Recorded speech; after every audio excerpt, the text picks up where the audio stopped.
Classes for nurses. कल हमने खत्म किया था कॉन्सेप्ट ऑफ हेल्थ और आज हम स्टार्ट करते हैं dimensions of health. Dimensions of health क्या होता है उससे पहले हम जानेंगे डायमेंशंस क्या होता है। डायमेंशंस का मतलब होता है मेजरमेंट। हम किसका मेजरमेंट कर रहे हैं? हेल्थ का। हेल्थ को मेजर करेंगे कि वो ठीक है कि नहीं है, उसको असेस करने के लिए हमने कुछ डायमेंशंस को डिवाइड किया है। अब हम मेजर करेंगे कि वो ठीक है कि नहीं है, फिट है कि नहीं है। तो ये सारे हमारे डायमेंशंस के अंदर आते हैं कि हमारी हेल्थ को हमें आइडेंटिफाई करना है कि वो प्रॉपर है कि नहीं है। उसके 6 डायमेंशंस होते हैं उसके अंदर। पहला होता है फिजिकल डायमेंशन, दूसरा होता है मेंटल डायमेंशन, तीसरा होता है सोशल डायमेंशन, चौथा होता है spiritual dimension, fifth emotional dimension, sixth one is vocational dimension. ये सारे हम एक एक करके डिटेल में पढ़ेंगे। फर्स्ट आता है फिजिकल डायमेंशन। फिजिकल का मतलब मैंने कल भी बताया था, रिलेटेड टू द माइंड और the functioning of the body. तो अगर बॉडी हमारी परफेक्ट फंक्शनिंग कर रही है तो हमारी एक्टिविटीज भी प्रॉपर होंगी। अगर हमारी एक्टिविटीज प्रॉपर नहीं है इसका मतलब हमारी फिजिकल एक्टिविटी में कोई ना कोई दिक्कतें आ रही हैं। तो हमारी फिजिकल जो हेल्थ है तो वो कैसे हम अचीव कर सकते हैं कि वो अच्छी हो, कैसे हम उनको इंक्लूड करेंगे कि वो अच्छी तरीके से फंक्शन करे ना। तो हमें गुड मतलब रेगुलर एक्सरसाइज करनी है, हेल्दी डाइट प्रेफर करनी है कि हमारी एक बैलेंस डाइट हो। कार्बोहाइड्रेट, न्यूट्रिएंट्स, जितने भी हम न्यूट्रिएंट्स हैं, carbohydrate, fat, protein, vitamin and minerals plus water हम प्रॉपर क्वांटिटी में ले ताकि हमारी बॉडी क्या रहे, फिट रहे। हेल्दी डाइट हो गया। देन उसके बाद हम आते हैं एडिक्वेट स्लीप। हमारी जो एडल्ट होती है 6 to 8 डाइट स्लीप होती है, सॉरी 6 to 8 हमें एडिक्वेट स्लीप लेनी है। Then avoid smoking and alcohol. हमें अवॉइड करना है कि हम स्मोक ना करें, अल्कोहल ना करें, क्योंकि उससे हमारी फिजिकल हेल्थ पे बहुत ज्यादा इफेक्ट पड़ सकता है। अगर ये सारी चीजें हम नहीं करेंगे प्रॉपर्ली तो हमारी फिजिकल कहीं ना कहीं दिक्कत देगी। तो अगर हमारी फिजिकल अच्छी है तो भी हम इससे बना सकते हैं, अगर हमें खराब कर रही है तो ये ना करके भी हम उसे बना सकते हैं। ये सारा हमारा आता है फिजिकल डायमेंशन के अंदर। नेक्स्ट हम डील करेंगे इधर हमारा मेंटल डायमेंशन। मेंटल डायमेंशन ये मैंने पहले बताया था, मेंटल मीन साइकोलॉजिकल, आपके माइंड पर असर हो रहा है किसी ना चीज को लेकर। मतलब बोल सकते हैं अगर आपको एजुकेशनल स्ट्रेस है, फाइनेंशियल स्ट्रेस है, कोई भी अगर स्ट्रेस है, ठीक है ना, तो आपके बैलेंस किस पे होगा, इफेक्ट किस पे पड़ेगा, बॉडी पे प्लस माइंड पे। फिजिकल में हमारी बॉडी इफेक्ट हो रही थी, इसमें हमारी फिजिकल के साथ साथ माइंड भी डिप्रेस्ड हो रहा है, जिसकी वजह से हमको फिजिकल इलनेस के साथ साथ मेंटल इलनेस से भी सफर करना पड़ रहा है। या हम बोल सकते हैं कि मेंटल इलनेस की वजह से भी हमें फिजिकल इलनेस देखने को मिलती है। जैसे कि बोल सकते हैं अगर हमें कोई भी स्ट्रेस है तो हार्मोनल चेंजेस आएंगे, जिसकी वजह से हमें कोई ना कोई बीमारी भी देखने को मिल सकती है। तो वो मेनली क्या कॉज कर रहा है, फिजिकल इलनेस कॉज कर रहा है, मेंटल इलनेस को। अगर कोई मेंटल आप सफर कर रहे हो किसी चीज से बहुत टाइम ज्यादा सफर कर रहे हो तो आपको कोई ना कोई डिसीज भी कॉज कर सकता है, कोई ना कोई बीमारी। जैसे आपकी बहुत सारी बीमारियां, हाइपरटेंशन हो सकती है, डायबिटीज हो सकती है। देन एक इसका फ्लो चार्ट मैंने करके बताया। जैसे कि कोई भी आपको मेंटल स्ट्रेस है, आपको कोई भी स्ट्रेस है किसी के भी रिगार्डिंग, आप बहुत ज्यादा सोच रहे हो, ठीक है ना, तो आपका क्या हो जाएगा, सबसे पहले इफेक्ट होगा आपकी डाइट पर। आपको भूख कम लगेगी, आप ज्यादा सोचोगे तो आपकी भूख क्या हो जाएगी, कम हो जाएगी, मतलब न्यूट्रिशन इंटेक कम हो जाएगा। तो जैसे न्यूट्रिशन इंटेक कम होगा तो आपके सेल्स को क्या नहीं मिलेगा, खाना नहीं मिल रहा है, प्रॉपर्ली खाना नहीं मिलेगा, तो आपका जो इम्यून सिस्टम है वो क्या हो जाएगा, वीक हो जाएगा। इम्यून सिस्टम का काम ही होता है बैक्टीरिया, वायरस, जो भी मैकेनिज्म है नॉर्मल, उससे फाइट करना। अगर वो लड़ ही नहीं पाएगा किसी भी चीज से तो आपको चांसेस है बहुत ज्यादा जल्दी इन्फेक्शन होने के। इन्फेक्शन आपको बहुत जल्दी कैच करेगा उस कंडीशन में। अब जैसे ही इन्फेक्शन आपको जल्दी कैच करने के जल्दी कैच कर पाएगा तो आपको क्या देखने को मिलेगा, फिजिकल इलनेस पे असर देखने को मिलेगा। इसलिए आपकी फिजिकल एब्नॉर्मलिटी भी इसमें आएंगी। तो अगर मेंटल इलनेस है तो फिजिकल भी दिक्कत देगा, फिजिकल इलनेस है तो मेंटल भी कॉज हो सकता है।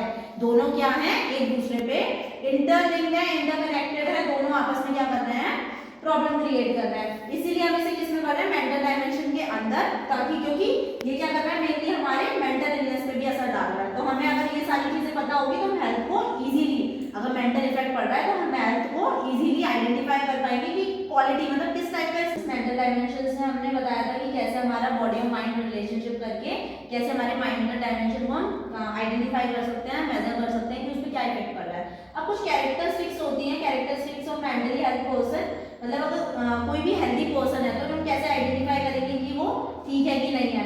तो एक जो हेल्दी पर्सन होता है अगर मेंटली हेल्दी है तो वो आसानी से एक पर्सनल ओपिनियन दे सकता है सामने वाले को, प्लस सोशल एडजस्टमेंट करने में भी हेल्प कर सकता है। सोशली सोसाइटी में उसे कितना मतलब क्या करना है, कैसे करना है, वो मतलब आपको क्वेश्चनिंग प्लस आंसर प्लस एक कैपेबल होता है कि डिसीजन मेकिंग कर पाए अच्छे से। देन अगर मेंटली अच्छा है तो वो इजीली प्रॉब्लम को सॉल्यूशन आसानी से दे सकता है। नेक्स्ट हम आते हैं सोशल डायमेंशन के अंदर। सोशल का मतलब ये होता है सोसाइटी से रिगार्डिंग। तो इसमें लिखा हुआ है an individual is socially healthy if he is able to maintain balanced relationship with other members of society in which he lives. मतलब कोई भी इंडिविजुअल सोसाइटी में किस तरीके से बैलेंस करके चल रहा है अपने रिलेशनशिप्स में, ठीक है ना, रहने के तरीके के, मतलब वो बोल भी रहा है जहाँ पर जरूरत हो रही है वहाँ पर बोल रहा है कि नहीं बोल रहा है, ठीक है ना, जहाँ पर नीड नहीं है वहाँ पर नहीं बोलना है, मतलब एक बैलेंस्ड इक्वेशन बना के चल रहा है कि नहीं चल रहा है। सोसाइटी में भी हमारा इन्वॉल्वमेंट होना चाहिए, हम आइसोलेट नहीं कर सकते ना तो अपने आप को घर के अंदर, तो हमें क्या करना है ना, सोसाइटी में हमारा होना चाहिए कि हम क्या कर रहे हैं, उसमें इन्वॉल्वमेंट दे रहे हैं कि नहीं दे रहे हैं। सोसाइटी के अंदर इन्वॉल्वमेंट नहीं देते हो तो आप क्या करते हो, अंदर ही अंदर आपकी मेंटल इलनेस देखने को मिलती है।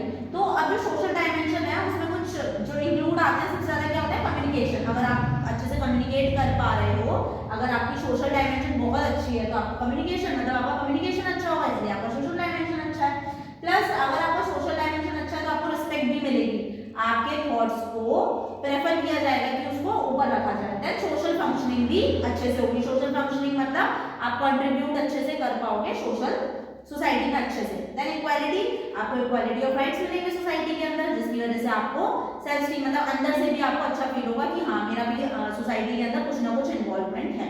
नेक्स्ट हमने कवर किया फिजिकल, मेंटल, सोशल। नेक्स्ट हम आते हैं spiritual dimension. Spiritual dimension, spiritual का मतलब होता है बिलीफ। बिलीफ मतलब हमारा जो भी हमारा बिलीफ है ना, हमें उस पर काम करना है, उसके रिगार्डिंग भी ये डायमेंशन बनाया गया है कि हमारा बिलीफ होगा तो हम क्या कर सकते हैं, अच्छे से फोकस करके अपने गोल्स को अचीव कर सकते हैं। Spirituality means in touch with deeper self and exploration the purpose of life as people believe in some force that exceed physiology and psychology of human beings. Means spirituality का मतलब ये होता है कि हम अंदर से सोच पा रहे हैं। अगर हमें गोल पाने का एक क्षमता है तो हमें पता होगा कि हाँ, अब जैसे कुछ लोगों का बिलीव होता है भगवान के ऊपर, तो वो भगवान को मानते हैं, प्लस उनसे मतलब कभी भी एक स्ट्रेसफुल कंडीशन होती है तो वो एटलीस्ट बोलते तो है ना, भाई अंदर से तो बोलते हैं कि थोड़ी देर के लिए एग्जाम है, प्लीज भगवान मत कर देना, अच्छे से हो जाए मेरा एग्जाम। तो मतलब थोड़ा सा फेथ तो है स्पिरिचुअलिटी पे भी ना। अगर नहीं भी होना था, अगर आपको एक पॉजिटिव अंदर से पॉजिटिव थिंकिंग है तो वो काम हो सकता है बहुत अच्छे से हो जाए। पर अगर आपका फेथ नहीं है, अगर स्पिरिचुअलिटी पे आप नेगेटिव ही सोच रहे हो, नहीं नेगेटिव सोच रहे हो, नहीं होगा मेरे साथ, तो हमेशा ऐसा होता है नहीं होगा, तो ऐसे बिलीफ लेके रहोगे तो वो भी क्या करता है ना, हमारी हेल्थ पर इफेक्ट डालता है। तो हमें स्पिरिचुअल बिलीफ भी बहुत मैटर करते हैं अगर हमें हेल्थ को मेजर करना है तो। अब वो कैसे इंक्लूड करते हैं ना कि अगर आपकी स्पिरिचुअलिटी अच्छी है तो आप चैरिटी करोगे ना, आपको सामने वाले की, अब हम नर्सिंग फील्ड में है तो हम लोग कैसे चैरिटी कर सकते हैं ना, हमें good quality of care provide करनी है पेशेंट्स को। तो जब हम उसकी फीलिंग्स को समझेंगे तभी तो हम उसे अच्छा स्टैंडर्ड ऑफ डायमेंशन पता कर पाएंगे, उसके हेल्थ को मेजर कर पाएंगे, तभी तो हम ये सारी चीजें देंगे। देन आता है लव। हमें क्या करना है, उन्हें अपनी फैमिली मेंबर्स की ही तरह ट्रीट करना, उन्हें देखना है, उन्हें मतलब लव बिलोंगिंगनेस भी होनी चाहिए। नेक्स्ट आता है पर्पस। अगर आपके पास किसी चीज को करने का पर्पस ही नहीं है तो आप चीजों को अच्छा कैसे बनाओगे, मेंटेन ही कैसे करोगे हेल्थ को। Then principal. प्रिंसिपल्स क्या होते हैं ना, सिद्धांत होते हैं। अगर आप कोई भी चीज कर रहे हो तो आपको उन सिद्धांतों को स्टैंडर्ड में मेंटेन करके लाइन टू लाइन आपको सारे प्रिंसिपल्स को फॉलो करना है। तो ये भी स्पिरिचुअलिटी डायमेंशन के अंदर इंक्लूड होता है। प्लस एथिक्स होने चाहिए। एथिक्स का मतलब ये होता है रूल्स एंड रेगुलेशन। अगर आप रूल्स और रेगुलेशन से किसी भी चीज को करोगे तो वो आपके हेल्थ के डायमेंशन को और भी अच्छा बना देते हैं, स्टैंडर्ड मेंटेन करने का काम करते हैं।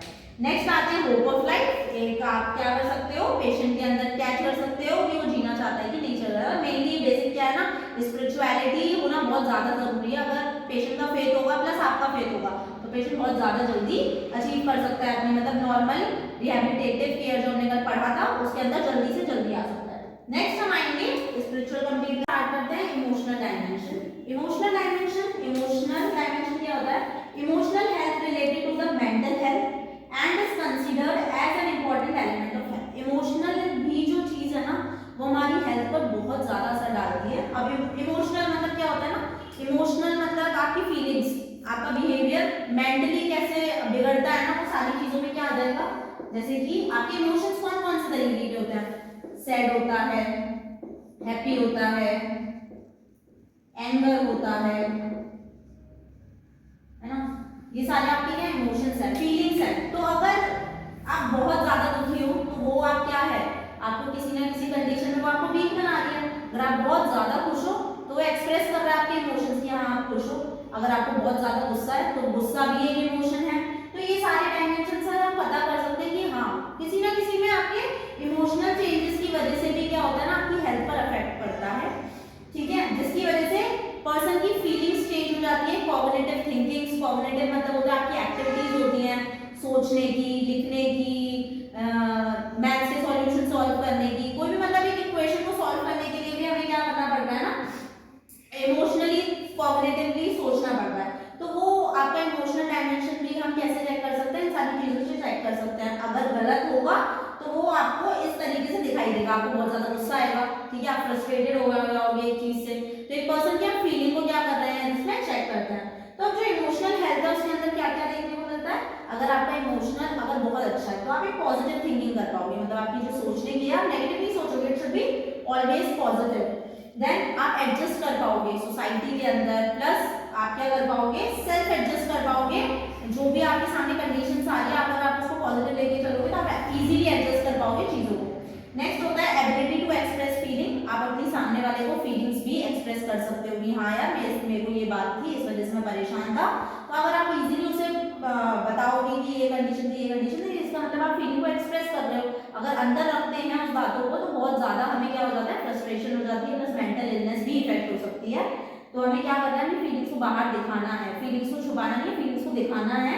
तो ये हमारा किसके अंदर आता है, इमोशनल डायमेंशंस के अंदर। तो ये भी हमारा किसकी वजह से, तो ये भी बेसिकली हेल्थ पर ही जा रहा है और हमारा काम ही है नर्सेस का कि हमें हेल्थ को ही अच्छा बनाना है। तो ये सारे डायमेंशंस पढ़ना हमारे बहुत ज्यादा इंपॉर्टेंट है, ताकि हमें पता चल जाए पेशेंट को असेस करने से पहले हमें पता चल जाए, असेस करेंगे तो हमें पता चल जाएगा उसको मेंटल इलनेस है, फिजिकल एब्नॉर्मलिटी है, किस सिचुएशन से ये आया है, ताकि हमें हेल्थ को आइडेंटिफाई करने में इजी तरीका मिल जाए।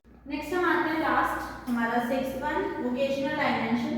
वोकेशनल डायमेंशन में मतलब आता है रिगार्डिंग टू ऑक्यूपेशन, मतलब बहुत सारी चीजें आप लोग अपनी मतलब फाइनेंशियल कंडीशन को पूरा करने के लिए आपको अपना वोकेशनल डायमेंशन भी पूरा रखना पड़ता है।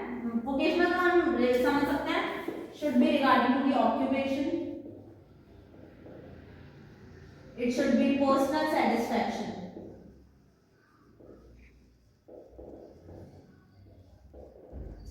है ना। तो ये अचीवमेंट भी आपको लाइफ में बहुत ज्यादा जरूरी होते हैं और हेल्थ के लिए भी बहुत ज्यादा मैटर करते हैं। कैसे, the choice of profession, job satisfaction, career ambitions and personal performance are all important component of this dimension. क्यों, अगर हमारे पास अच्छी जॉब है तो हम अच्छे से रह पाएंगे, हमें कोई भी स्ट्रेस नहीं होगा, फिजिकली वर्क कर पाएंगे, चीज़ों को खरीद पाएंगे, चीज़ों को यूटिलाइज कर पाएंगे, सोसाइटी में अच्छे से रह पाएंगे, है ना। तो हमारे करियर के रिगार्डिंग अगर हम एम्बिशियस है तो हमें उस गोल को अचीव करना है, उसमें हम कैसे रह रहे हैं, उसमें हमें कोई प्रॉब्लम्स तो नहीं आ रही हैं। तो ये भी रिगार्डिंग हम कैसे करते हैं ना कि एक इंसान को जरूरी नहीं है फिजिकल ही दिक्कत हो, जरूरी नहीं है मेंटल ही दिक्कत हो सकता है उसको फाइनेंशियल ऑक्यूपेशन के रिगार्डिंग भी, उसको पर्सनल प्रोफेशनल लाइफ में कोई दिक्कत हो, उसकी प्रोफेशनल वर्क में कोई दिक्कत हो, जिसकी वजह से हमें वोकेशनल डायमेंशन पढ़ने को पड़ता है। तो असेस, अब हम असेस कैसे कर सकते हैं ये वोकेशनल डायमेंशन को, कि उसका जॉब सेटिस्फैक्शन है कि नहीं उसे अपनी जॉब से। अगर वो सेटिस्फाई नहीं है अपनी जॉब से तो उसे बहुत सारे डिफरेंट थॉट्स आते होंगे उसके रिगार्डिंग, जो उसकी वोकेशनल डायमेंशन को इफेक्ट कर सकता है। देन फैसिलिटीज, जहाँ पर वो जॉब कर रहा है वहाँ पर उसको प्रॉपर फैसिलिटीज मिल रही है कि नहीं मिल रही है, कोई इनइक्वालिटी तो नहीं हो रही है उसके साथ। नेक्स्ट आता है बिहेवियर ऑफ द मैनेजमेंट का बिहेवियर उसके साथ कैसा है, या उसका बिहेवियर मैनेजमेंट के साथ कैसा है। ये किसके अंदर आता है ना, वोकेशनल डायमेंशन के अंदर। आज हमने डायमेंशंस की बात करी है। दैट्स ऑल फॉर टुडे, कल हम फिर मिलेंगे। Thank you for watching.